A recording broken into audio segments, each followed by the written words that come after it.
Hi, everyone, and welcome back to the Long Island Legends podcast, the only podcast dedicated to showcasing the most legendary talent right here on our Long Island community. And today, I am joined by Will La Salle. Welcome to the show. Hey, thank you for having me. So a little bit of background on Will. He is an actor, director, producer, and screenwriter, also the founder of Salle Productions. He has built his reputation on a groundbreaking, zero-budget approach that produces high-quality films across different genres every year. His directing credits include the acclaimed shorts Hilo 1, 2, and 3, his feature film Graves, Oculus, The Security Guard, and recently The Veteran. Hilo 2 earned him Best Debut Director at the Vesuvius International Film Festival in Italy and Best Film at the Madras International Film Festival. His latest film, The Security Guard, brought him national recognition with appearances on Pix 11, ABC 7, Fox 5's Good Day New York, New York 1, and more. And you recently secured a 2-year distribution deal with Fox Soul.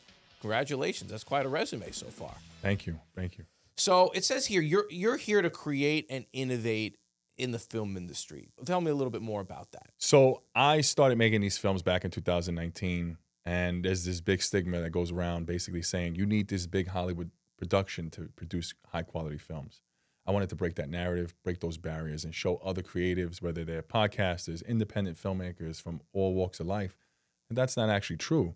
What you can do is, if you have the drive to want to do something, when you lack resources, you'll either do two things. You'll become resourceful or you'll let it stop you. Yes. I didn't let it stop me. I let it drive me forward. And I bought $10,000 worth of camera equipment.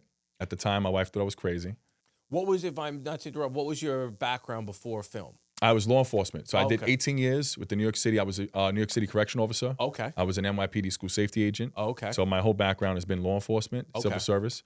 And I decided to leave back in 2022. I was gone. I left the job and I said, you know what? I was already making films. I went full into it, and that's where it ended me up. Gotcha. And so you spent $10,000 on film equipment. Your wife thought you were crazy. What happened after that? Well, I had no experience. I didn't go to film school. I didn't follow the traditional routes of like learning how to make films, learning how to do any of it. So I hired different production companies at the time. My wife was like, you're crazy, you're doing this stuff. But I always told her, I said, listen, you'll never understand my passion. This is the vision I've been given. This is what I'm going to do. It doesn't have to make sense to you. It makes sense to me. I didn't need anyone else's permission to pursue what it is that I wanted to do. I feel like people get in their head about that. They're always concerned with what others think. You can't. You have to go for it. Did that, and fast forward, 7 films in 7 years. Wow. Was this something you always wanted? Like, was filmmaking just a passion of yours, but, you know, obviously not always the most, it can be very lucrative, but for many others, right? It's, you know, a profitless endeavor. What was it? Was this something that you always had kind of burning inside of you and you shelved it? Or was it like a sudden moment in your life where you're like, you know what? This is something I want to do. It was always something in me Yeah. that wanted to do it, and I did kind of shelf it because, you know, they tell you to get a pension, get the course. union I know benefits, all get about all that, that stuff, get the job security. But there's no job security. Yeah. You know, for me, I wanted to create films. I wanted to tell these stories that I had in my mind. The best feeling in the world is seeing the characters you create in your head. You write them down on a script and then transform them and have these actors play them. That's the best feeling in the world. A lot of people don't understand that. Yeah. That's the creative part of it. But for me, it was more of wanting to do something outside the box. You know, people question me, you know, you're crazy for doing this stuff. I did this late in my 30s. So I wasn't in my 20s doing this stuff. You know, when you're making independent films, you're not doing this for the money. Yeah. You do it because you love it. It's passion. Yeah, It's a passion project. But what I knew essentially was that I was going to do what I wanted to do. I was eventually going to break that barrier. It took me 6 years to even be recognized. So you're talking about 6 years of hard work. And then, like I said, The Security Guard was my 6th film, but to the entire world, it was film number 1. During this time, those 6 years, right? How do you kind of keep your head on straight and know that everyone's doubting you? Know that, you know, you're obviously late to the party, so to speak, right? So many people start in their, you know, early teens, right? You're getting started in your late 30s. What drove you at that point to keep going? I mean, did you have any kind of outside encouragement, or was it sort of just a you against the world mentality? Well, I think that we all have a stigma in life where we think that we have such an abundance of youth and time. And what I've learned to realize as I've gotten older is that time is the enemy. We don't have as much time as we think we have. Agreed. And you can't add years to your life, but you can add life to your years. And I learned that. And I was like, you know what? I'm going to do this. Of course, you have doubters. You have people who don't believe in you. You have, people doing things. This is a tough business to crack. You got people who are constantly trying to screw you over. You got people who don't, they're not getting paid. The actors are getting paid through reels. So you're trying to find everybody you can get to kind of get behind the passion project, which is hard because time and money is very important to people. But I knew that if I can invest in them and I can make them greater and show them the value of what I could bring, then that essentially would draw better quality actors. And that's what we've built. So now I'm managing over 75 actors from all over, from Pennsylvania to Louisiana to Los Angeles to Philadelphia to, you name it. And they believe in what I'm doing. We just had our premiere in March. We had members of the public. We had NBC. We had Mayor Mike Spano, who's big in Hollywood on the Hudson in Yonkers. His film team, Melissa Goldberg, there. Last year, we had the mayor of Mount Vernon there. We had NBC, News 12, members of Congress. We invited the president, didn't show up, but, it was to bring people together. Yes. The films are not to divide anyone. Like I said, The Veteran is touching on very important issues. My core vision is just to bring people together. What was it that you did that you were able to unite these actors and actresses and bring the talent together to what do you think you did to demonstrate the value? Because at the end of the day, we think we're bringing value, but sometimes it's hard to convey that to other people, right? What was it during this journey that all these people now, you've built this huge collection of people that you represent. What was it that you were doing during that time to really get them to kind of galvanize behind you? Well, I always said, there are two types of actors. There are actors who really want to act and will live out of a can of tuna in the trunk of their car with a backpack. And there are actors that want to act to be famous. I wanted actors that loved the craft, that wanted to act to be seen, to be heard. What I did was realize that greatness isn't an accomplishment. It isn't a thing. It's leaving people better than how you found them. And that's what I wanted to do. I wanted to bring out the best in them. And if I did that, they will in turn see, okay, look, Will's producing films. These are not YouTube films. These are films that are on major streaming platforms like Tubi, Amazon Prime, Fox Soul. We're working with Peacock, but unfortunately that fell through. But what I'm trying to do is put these actors on big platforms. They would have never had these opportunities. If you think about it, they're working on big productions. They're pedestrian number 4, out of focus. Yeah. So to give them a premier role where they're speaking in front of a camera and to give them that platform, that's how I got them to really invest and say, look, this is what I'm going to give you. This is what I can provide.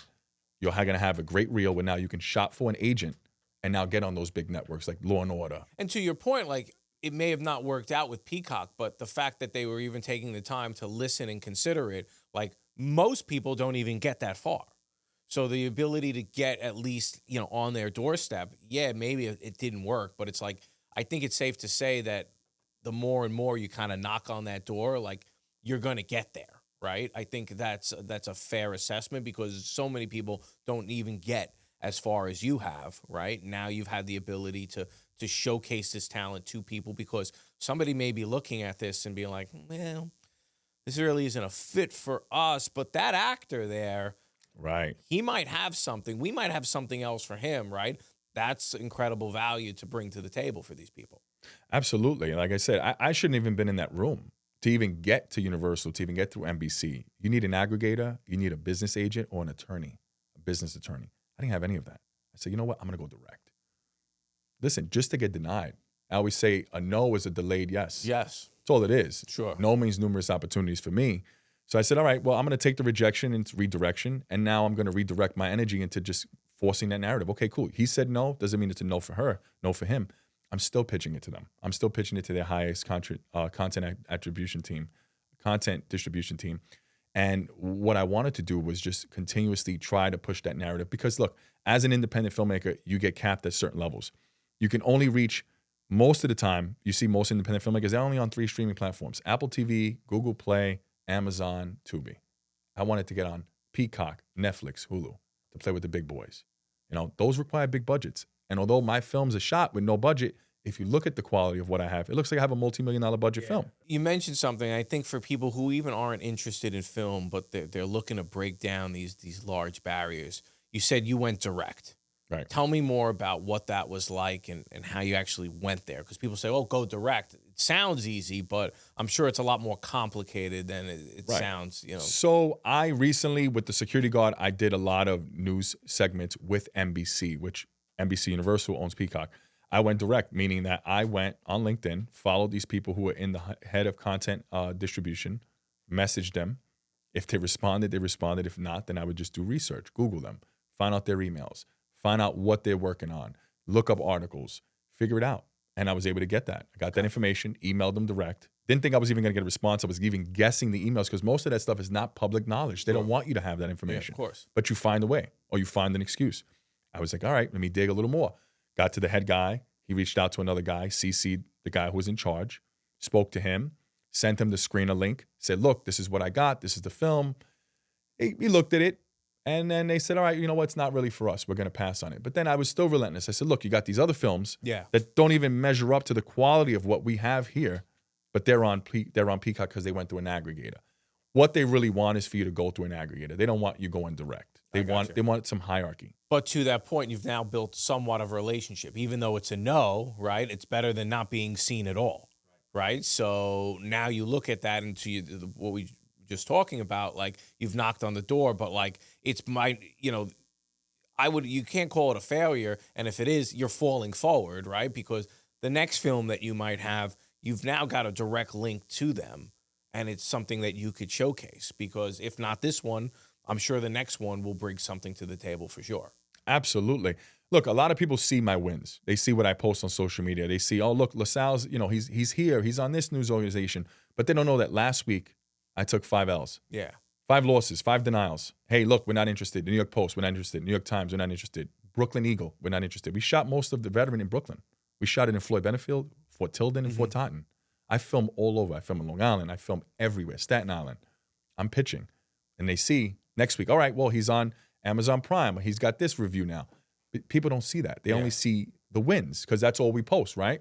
But it's important for me to be transparent and let people know, look, this is part of the process. You're going to fail, but you have to fail big. That's just what it is. A lot of people just see this stuff and they think, oh, they get discouraged. I don't get discouraged. When people tell me no, I get excited. I'm like, okay, cool. I got to prove more that I am worthy. Because we're all worthy of something. We're all born with a unique talent. It's up to us to figure that talent out and showcase it and share it with the world.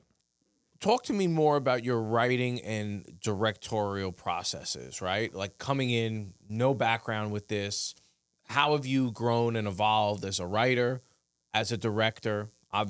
We'll jump in. There's obviously what's in front of the camera, but also behind the camera is equally as significant. But just give me a little bit of feedback and how you've grown in those areas.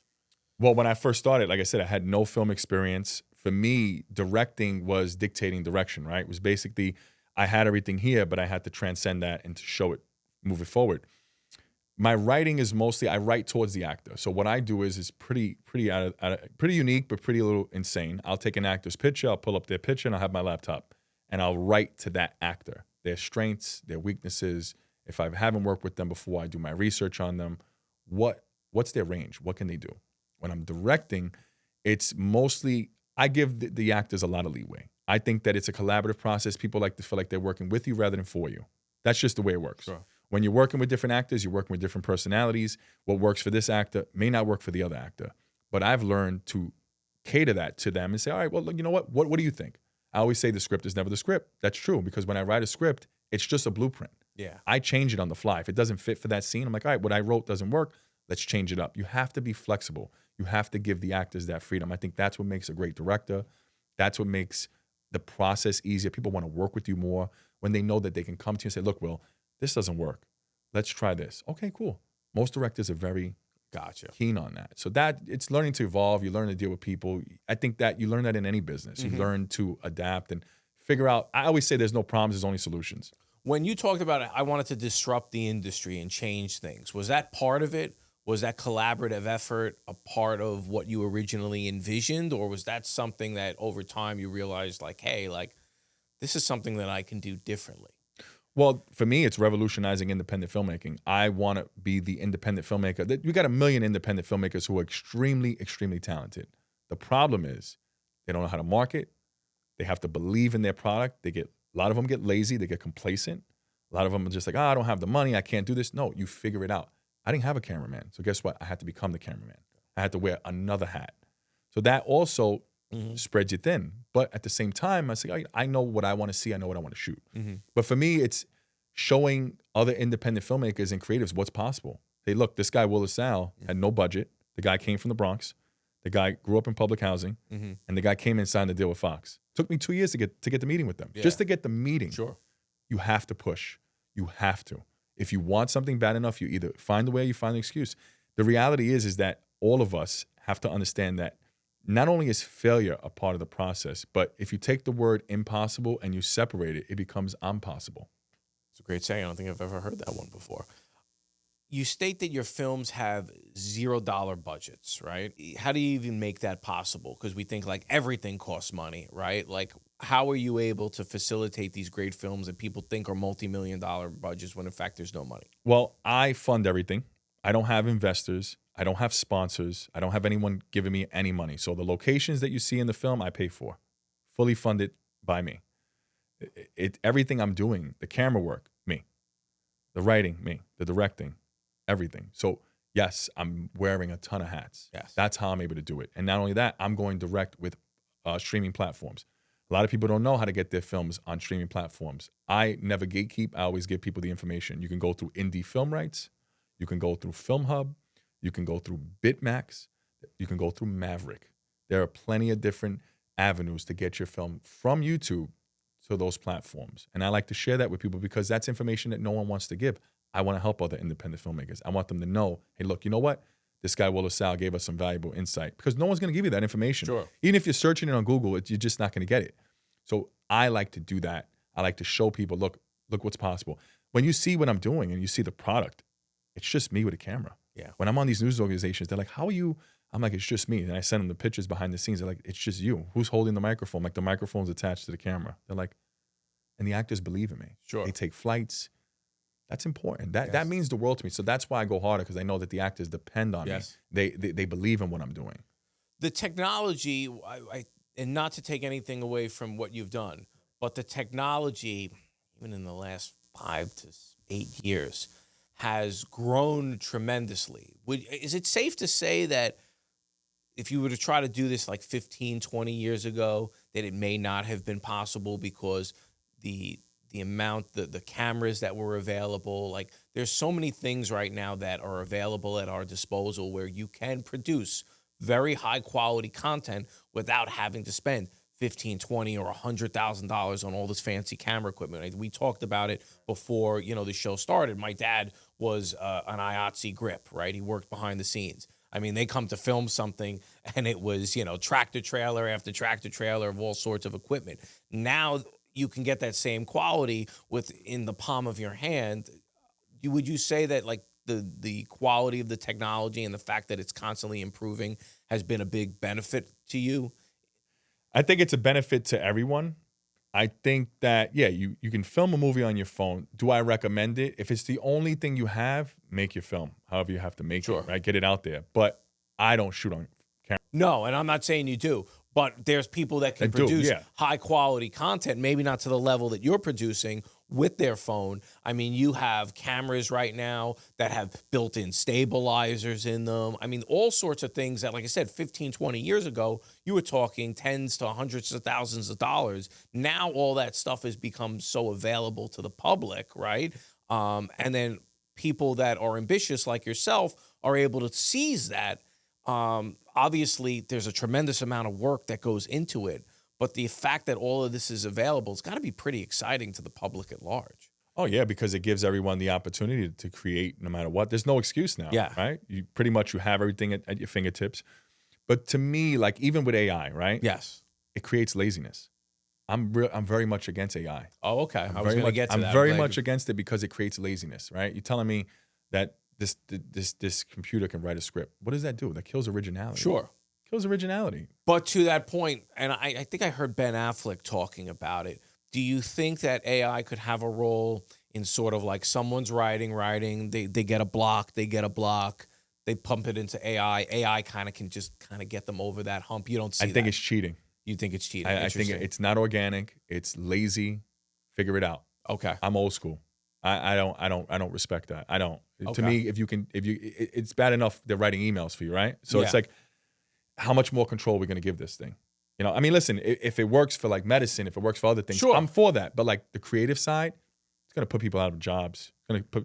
It's just, I'm not for it. I'm not 100% for it. I mean, for some cases, yes, I would say, yeah, you know what? Hey, it works. If it can help someone with something, help them, diagnose something, fine, great. But like jobs, you need that interaction. You need creativity. You need creatives, and I think that's going to promote laziness. I'll just put it in AI, and that's it. That's gonna be the mentality. And I agree with that. My point though is that, sometimes writers get stuck. Is there a place for AI in a scenario where they're in a rut? And I understand there's something to be said about working yourself out of that rut. I get that organically. Right. But is there a role to just help that writer move through it a bit quicker, just still preserving the integrity of the creativity, but also allowing them to just be maybe a little bit more efficient? Because I don't pretend to be a writer, but I'm sure you've had scenarios where you've just got stuck and you're pounding your head and you're trying to get over this hump. And I'm just wondering if there's a role for that. Well, what I do is, personally, I've had that with writer's block because I write all my films. So what I'll do is I'll take a break because I don't want to put out anything that's low quality, or I'm rushing to put something on paper. I would just take my time and say, you know what, I'm stuck here. Let me figure it out tomorrow. I'll get back to it tomorrow. That's what I'll do. I'll withdraw so that now when I walk into it or I go into it again, it's fresh rather than resorting to that, because now you're dependent on that. You talked about a collaborative process with, the people on set, the actors, the actresses, the talent, and then you've also created this collaborative process with other filmmakers, right? Sharing all the insights. They always talk about, like, in life, if you want to get far, help others, right? As you've been able to help others and you've been very transparent about everything you're doing, how has that come back to help you in turn? Well, the actors have stepped up a lot. Like the actors that I'm working with, I have Michael DeSimone, he came in as a crowd spectator in the security guard, the 6th film. He's an attorney. Now he's helping me with locations. We're now filming Lucy in June. So we're looking for golf courses. We're looking for real estate to film because the main character is a real estate agent. Go figure. Gotcha. And I know you do real estate. Yeah. So that's funny. But yeah, they're contributing. They're starting, hey, Will, what can I do? You can use my home to film here if you need a place to film to cut costs, because I know it's expensive. So it's come back big time, putting them in positions to win again. To me, the dream has to be bigger than the disappointment. Mm-hmm. And to me, the dream is to continue to make these films that drive these narratives forward, not just to entertain the public, but to inform them, right? Because what I do is inform rather than just entertain. But for me, it's more of creating a team that not only just sees value, but again, we transcend them, we bring them up to par. And whatever their weaknesses are at that point, we can work on them and make them better. That's what it is for me. It's just being 1% better than I was yesterday, making the people around me 1% better. When you do that, it's a recipe for success. Long Island residents, do you have a house that you want to potentially sell off market, your terms, your timeline, your way? Or do you know of somebody that could benefit from that? Then definitely give us a call. You can reach out to us at 631-333-SELL. The number is below, or visit our website at SuffolkCountyHouseBuyers.com. And for any deal that you refer over to us where you are not the seller, the first deal you refer to us, we pay a $5,000 referral fee. The second deal, we pay a $10,000 referral fee. And get this, the third deal that you refer to us, we will split the profits with you 50-50. And some of our deals are multiple 6 figures, so this can be a life-changing amount of money. It could pay for weddings. It could pay for college, anything that you choose from. So please take advantage of this great opportunity. Once again, we're looking for off-market opportunities where a seller wants to sell on their terms, their timeline, their way. The genres of films that you have, if you wouldn't mind just talking to the audience, they vary, right? Right. Significantly. Tell me more about that. If you could go into detail with some of these films, the different genres, and maybe how those experiences helped you become a better writer and director. So with Hilo 1, that was my first film. I was in the gym, working out, and the visions came to me, left home, went home, wrote the script. Okay. It was a short. It was a 10-minute and 47-minute short. I mean, 10-minute and 47-second short. My wife thought it was an extended trailer. Thought it was terrible in contrast to where I'm at now. But that's just the growth, right? With Hilo 2, that was the first film I got on Amazon Prime. I said, all right, I got to make this film longer. That involved, it's basically the sequel to Hilo, which is two corrupt detectives navigating through this world. I was actually starring in it. I think I'm a terrible actor, by the way. I have no business acting. My wife always said, you're a terrible actor. But that navigated, we got on Prime. That was 32 minutes. That was the first film I got on Prime. Then I was like, you know what? I want to do my first feature film. Then came Graves, which was about these heists that are being done. I don't know if you remember Point Break. Yep. A lot of it was inspired by Point Break. Okay. With Patrick Swayze. the old school Point Break, right? With Nixon. Keanu Reeves, so we had the president's mask. We were doing all this yeah. crazy stuff. That became an hour and 35 minutes. And that turned into like a cult classic. It is, yeah. And I love it. It was great. Yeah. And then Keanu Reeves was in that as well. Yes, Keanu Reeves, Patrick Swayze. Gary Busey. Gary Busey was in that. Yeah. I mean, it was great. If you watch Graves, that put me on the map. It's like, all right, his first feature film. People love that film to this day.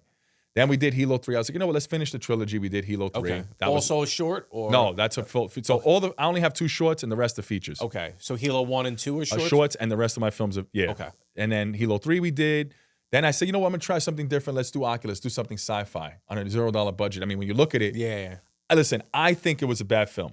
I'll be honest with you. I thought it was probably one of my worst films. But I think the special effects and everything we did was great. It was honestly great. Listen, I'm hard on myself. I don't think, okay. You know, I always say, you know what? That's what sparked the security guard. I'm like, you know what?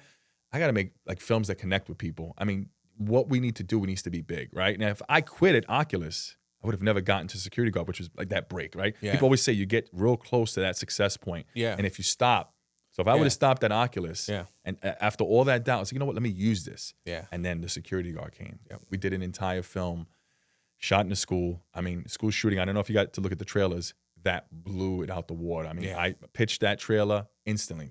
The news, they were on it. Hey, can you come in? Can you do this? Absolutely. My wife was like, wait, you're going on what? I'm like, yeah. That was, we got that on Fox Soul as well. Then now the veteran came. It's like, what can we do? Well, we're going to touch on our vets. And now veteran. And now we're going to be working on Lucy, which is about autism. So it's funny. We talk about, Oculus and you say it was a bad film. Bad film.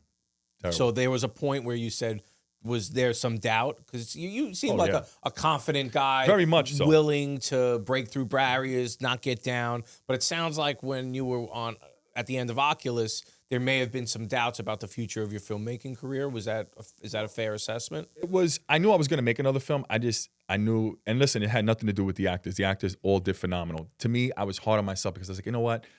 It really was my lowest rated film. And the actors will tell you, we love it. Everyone, it's mixed. But I said, you know what? I have to really figure this out. Like, okay, I tried something different, right? You have to try things to fail. You have to figure it out. That's what we're all trying to do. We're all navigating life, figuring this out because life doesn't come with an instruction manual. Nothing does. Being a parent, real estate, you figure it out, right? And you just become better than you were yesterday. You hope that you're doing that. I said, all right, you know what? I have to really shock the world. What can we do to come back with something great? I was an NYPD school safety agent, so I did a lot of time working in the South Bronx. I was like, you know what? No one's ever done a film about a school safety agent because no one cared enough to do it because it's not a cop, not a detective. But it's a topic that's very relevant. That's important because very relevant right now. What if we did a school shooting that took place in Brooklyn? Yeah. And I started brainstorming. So I did the trailer. I always put up my trailers before I even make the film. A lot of people don't know that. Oh, okay. All my trailers, almost all of them that are made, the film wasn't made till the next year. Which is crazy because normally you cut the trailer from the film. Do you use that to gauge interest? Yes. That's how I create. Gotcha. So that's like my tick. Interesting. And then I was like, all right, we're going to do security guard. This is either going to make or break me. My wife was scared. She's like, you're going to do this film. Like, this is like, you're crazy. Like, this is about a school shooting. And she thought the topic was... She thought it was not only the topic, she thought that what I was going to do was going to really rattle people. And I said, well, in order to make an impact, I have to be the disruptor. Yeah, of course. Which is what we did. And I do not regret it. It was the best thing that could have happened. That was probably one of the best films I've ever made, besides Veteran now. Veteran to me is top, but Pix 11. I'm flying all over. I'm on news. I don't have any training. I never had a PR person on it. Know anything. I'm just, all right, well, we want you to come on and speak live. Okay, let's do it. And that's where it came from. And then I said, all right, well, the next one's Veteran, next one's Lucy, next one's The Reporter. So I got my next films. I'm going to do 10 films in 10 years.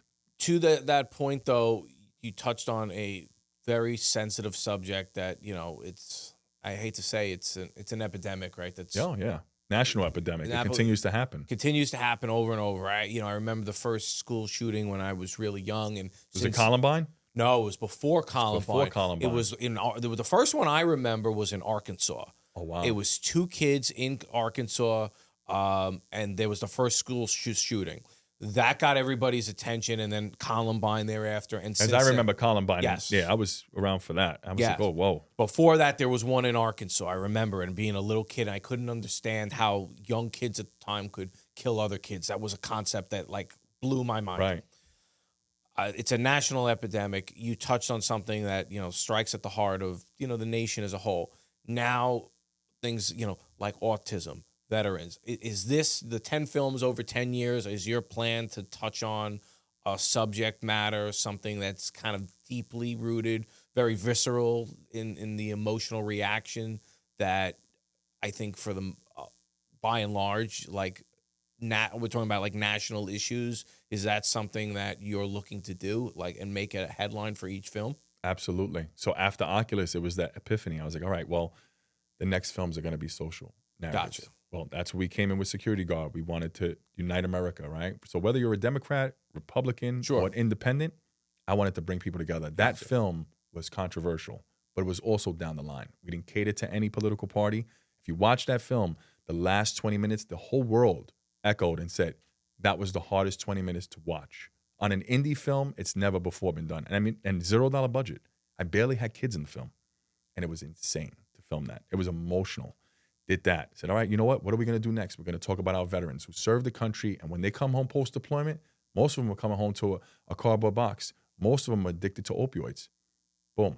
We got the veteran. Lucy, okay, you know what? Script is done. We're filming in June. Guess what? Now I'm telling this story. It's not like Rain Man and all the films that have been done on autism. This is done from a parent's perspective in the sense of how are they navigating. So the first part of the film is introducing autism. The second part is understanding autism. The third is accepting.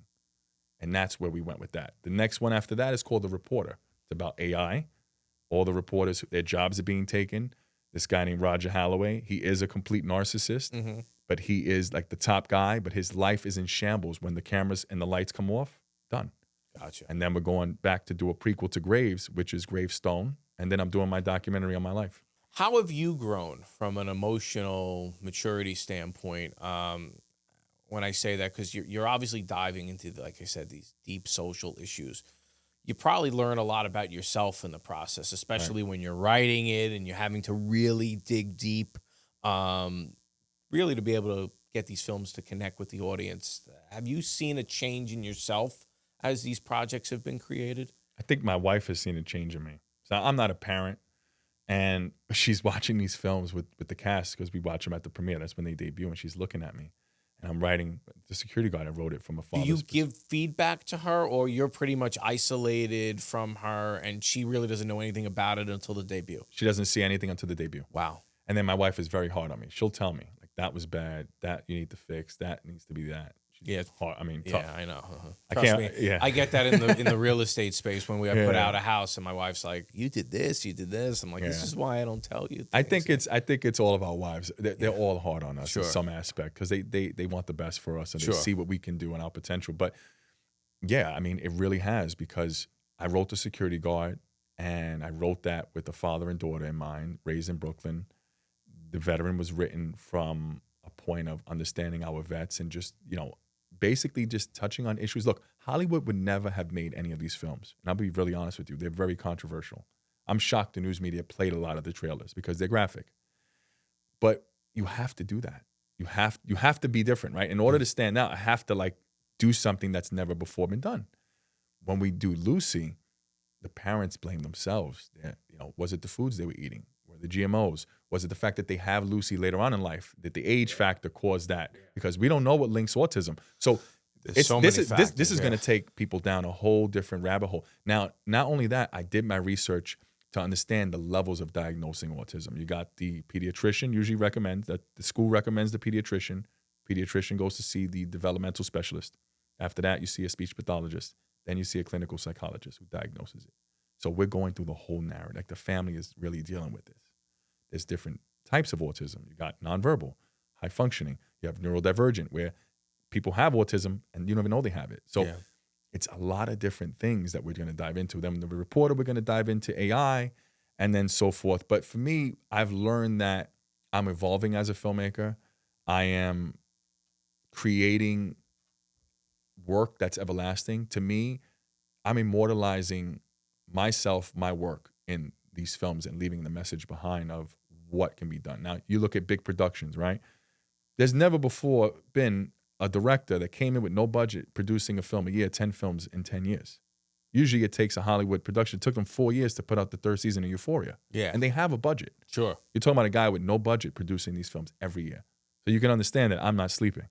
Yes. I'm working constantly. So as soon as I'm done with this film, like The Veterans finish, it's out, I'm promoting the film, I'm working on Lucy simultaneously. It doesn't stop. Of course.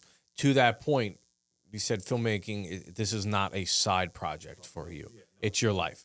What kind of sacrifices have you had to endure to reach that level of commitment? I've gone into debt making these films. I've given up time in my marriage. It's caused me marital issues. I've given up my mental health. Mm-hmm. I've given up, you're dealing with 73 actors. You're dealing with 73 different personalities, 73 different gripes. You're managing egos at times. You're trying to find locations. You're stressed for whatever it is. I mean, it's a lot. I give up vacations all summer. My wife is like, well, we're going to Italy. You can't. I said, well, I'm filming. Thinks I'm crazy, but that's what it is. I don't think people understand what I give up because I make it look easy, but it's time that I give up, right? And I always tell people, just don't waste my time. Yeah. Time is the most valuable thing. It's so disrespectful when people waste your time. Let me see the script. Let me see this. Well, no one gives you a script before you get the contract. You deal with a lot of different things, and I'm learning to navigate, still learning a lot, but it's just people love to waste time. Yes. That's my biggest nick. I know. Like if I'm supposed to be somewhere at 10, I'm there like an hour before, 40 minutes before. You respect people's time. And I think that that's been a lost arc, especially in the film world. Not everyone, most people are very lackadaisy. Oh, I'll get it done. Oh, it's not a big deal. No. You show up on time. Yep. Right? If you're early, you're on time. If you're on time, you're late. That's how I was raised. My father was old school. So people are giving you an opportunity. You appreciate it. You take every opportunity with gratitude, not attitude. That's what I've learned. But that seems like you've learned that, but it's also been deeply instilled in you at a young age. So it seems like that work ethic and that no nonsense, this is what I'm going to do, and I'm going to make a commitment to others and a commitment to myself. I think it's fair to say that's probably the driving force behind your success, wouldn't you say? Absolutely. I mean, when I was at the premiere, I had a lot of the cast members that were interviewed because we had the photographer and just the things that they said that they've never said to me on set, like the drive I have. And I'm like, wow, like that made me feel good. Just to have them watch the work that they've done, because they don't see the film until we all see it. I've seen the film 100 times with the editor. To watch them smile and see themselves on the big screen, that's the best joy you can get. Yeah. Because they're like, wow, like that's me. Like Will believed in me. He coached me through this. That's the best feeling in the world. But it's always been ingrained in me. Like, to me, in order to succeed, you have to be insane. Yes. And I'm obsessed. Filmmaking is not a hobby. It's really my life. It's an obsession. I talk about it. I dream about it. I listen to trailer music. I'm always thinking about the next film. My wife is like, Will, you're not enjoyable to be around because all you talk about is film. I said, well, this is my life, Cord. I love this. I'll die making films. This is what I love to do. I mean, I don't think there's, I'm gonna say this, anybody more obsessed with it than me, to the level that it's unhealthy and manic. I talk about this a lot with my wife, right? To get where I'm at with real estate, you have to have a psycho obsession. Oh, absolutely. Yeah. And people aren't going to understand you, and that's okay. You can't. I think the biggest mistake that people make is they expect others to understand them, and when they don't understand them, they get frustrated. Whereas if somebody doesn't understand you, that's okay. You need to focus on you, right? Mm-hmm. So to get where I was at in real estate created a psycho type of obsession. Eventually you can get to a point where, you start to do it, that it becomes like second nature and you can just operate a lot faster and more efficient than people. Mm-hmm. But just to get to that level requires an extreme amount of dedication. I have a son right now. So I have 3 children, but I have one. He's 9 years old, plays hockey and trains at a psycho level. Wow. My wife doesn't understand it. And I said, listen, I'm not forcing him to do this, but he wants to be as good of a hockey player as he can be. If that leads to the NHL, great. I don't know where it's going to go, but I can tell you, you, without a doubt, cannot get there if you're not obsessed. That must make you so proud. It does. That's awesome. It makes me very proud. But makes us scared. You proud. Because I also know, right. like, to your point, right? You've missed vacations. You've gone into debt. You've had conflict with your wife, right? I've had all of that. I know exactly where you're coming from. So I get scared for him because I know that there's certain areas of his life that, are going to get short-changed, right? Because of what he wants to do.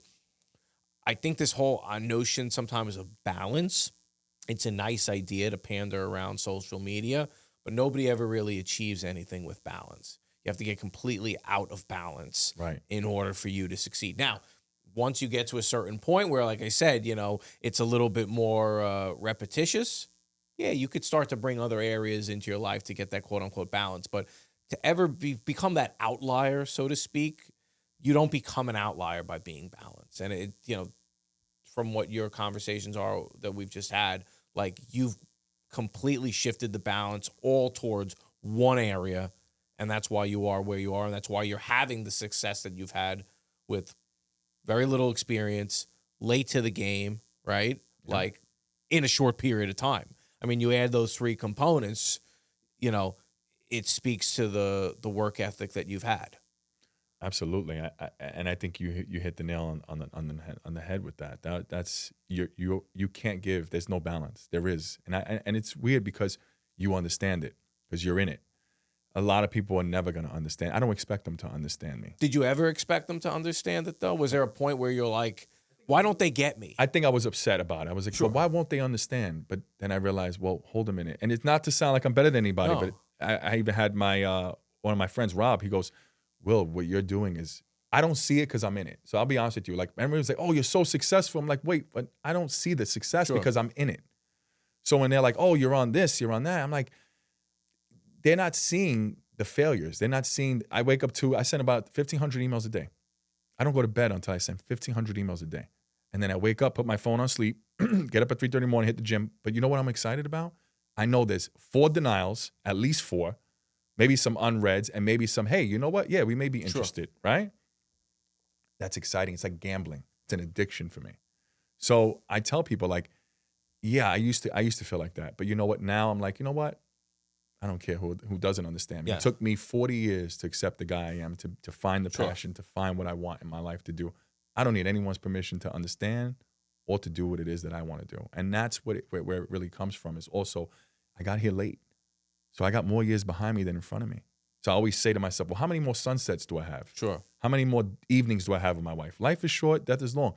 You have a birth date you know of and a death date you don't know of. And what you do in between that time, maybe shorter, maybe longer, will define you for the rest of your life. As we start to kind of close out this interview, I look and I see the dedication that you've put into these films, the sacrifice that you've made. At what point, because the moments are fleeting, right? Do you follow a lot of sports? No, I don't. So there's a gentleman named Tim Grover. Okay, he was Kobe Bryant and Michael Jordan's trainer. Oh, I know Kobe Bryant and Michael Jordan. I listened to all their stuff. Yeah. So he was their trainer. Wow. And he talked about the fact that they had this relentless work ethic, this psychotic obsession for basically 30 minutes of glory.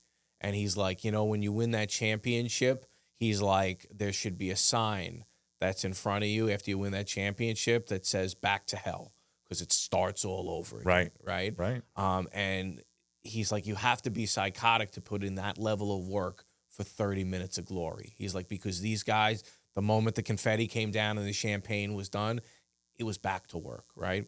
So I ask for you, with all the sacrifices that you've made, what are those, champagne popping, confetti dropping type moments for you that make it all worthwhile? So it's funny you mention that, because I always said, if you were successful today, guess what? Tomorrow you have to wake up and be successful again. It's like restarts, right? I tell people, like, they're like, Will, do you really, if people think that Fox flies me out, I pay these, I can tell you that I go to all these new segments, Atlanta, Austin, I'm going to all of them. I'm spending the money on the flight. I'm getting on there, right? I'm flying, hotel, whole day. You're talking about thousands of dollars for 4 to 5 minutes of airtime to then come right back And people are like, Will, was it worth it? Absolutely. Yeah. Absolutely. It's always worth it to me because it's an opportunity. I don't know if it'll ever be enough for me.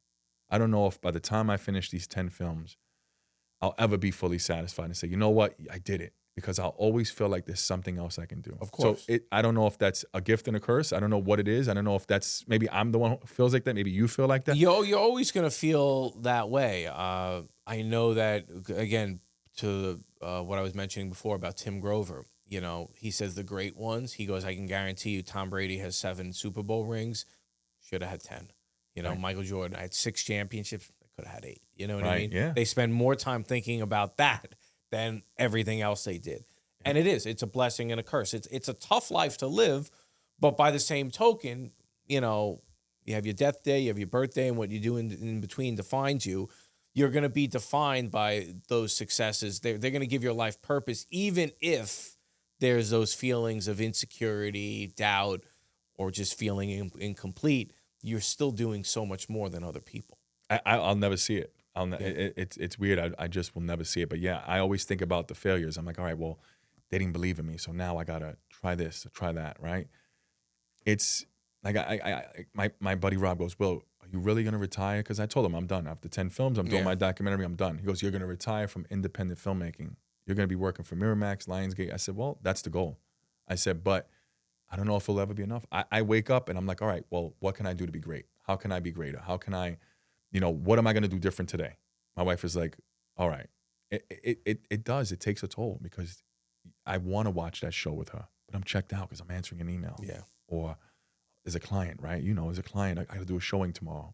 I'm sure you're successful in what you do. You're like, oh, I got the kids, and it's probably harder because you have kids. You're raising minds. You're creating. You created life, and they're extensions of you, right? I can't even imagine now adding kids to that aspect. But I guess maybe for you, you go harder because you have those kids. It's like, my kids, you're their hero. You're their role model. You're everything.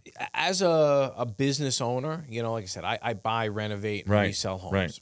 I've been fortunate to build a great team around me to help kind of alleviate that stress. I couldn't do what I do with my family if it wasn't for that team. Right. So now my question for you is, if you want to keep going, obviously you've done so much of this on your own. What's the future for you with La Salle Productions in terms of like adding valuable team members that can help you still achieve the same goals, but maybe get you there faster and maybe even make it a little bit easier? Do you have any visions for people that you want to bring on? Well, I have cast members who are helping. I'll be honest with you. I'm a perfectionist. So for me, I like things done a certain way, right? I don't know if I can give up that control to trust someone with your vision. It's almost like, do I hand this off to you knowing are you gonna give it as much care, as much passion as are you gonna give it 500%? Probably not. So I don't know. That's a tough thing. To answer that, I would be lying to you, and I want to be very honest. I don't know. I don't know if I could ever give that up, but I do know I'm gonna make 10 films in 10 years. I know that by the time I get to my documentary, I probably will be a lot further than I am now. And the goal for me is to produce films for Miramax, Lionsgate, Universal. That's it. And to be the guy who's the blueprint on how creatives say, look, this guy, Will La Salle, 10 films in 10 years, and then he works for Miramax or works for Universal Studios. He did it. We can do it. You laid out your future in 10 years, but let's just talk about 10 years. You've made these independent films. You're doing everything you just talked about. How do you want to be remembered as we close this out? As the revolutionary. As the guy who decided to turn negatives into positives. And that is, no means numerous opportunities, impossible means I'm possible, and rejection is simply redirection. The guy who came in, who was denied, who was tried, and who defied the odds. Awesome. Well, you know, I've done a lot of interviews here. I could tell you, like, I connect deeply with the passion. I don't make films. But that same passion, I keep saying, going back to it, that psychotic obsession, I understand wholeheartedly. And it's what separates the people that leave an impact on this world from the people that once they're gone, and they're never to be remembered again. Well, yeah, my biggest fear is not to exist, is to live. Yeah. And it's to make an impact. Yeah, 100%. Well, thank you so much for coming on the show.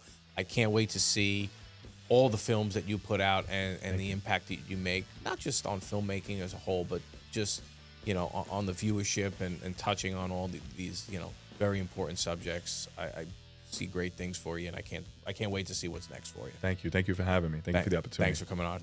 All right, everyone, that concludes our show. This is the Long Island Legends Podcast. Once again, I'm your host, Jeremiah Dalton. I'm the owner of Suffolk County House Buyers. If you know of someone that wants to sell on their terms, their timeline, their way, give us a call, 631-333-SELL. And as always, if you like this show, if you're a fan of the Long Island Legends Podcast, please subscribe, share it with others so that they can get the benefit of hearing these great stories and testimonials that make up our community. Thank you so much.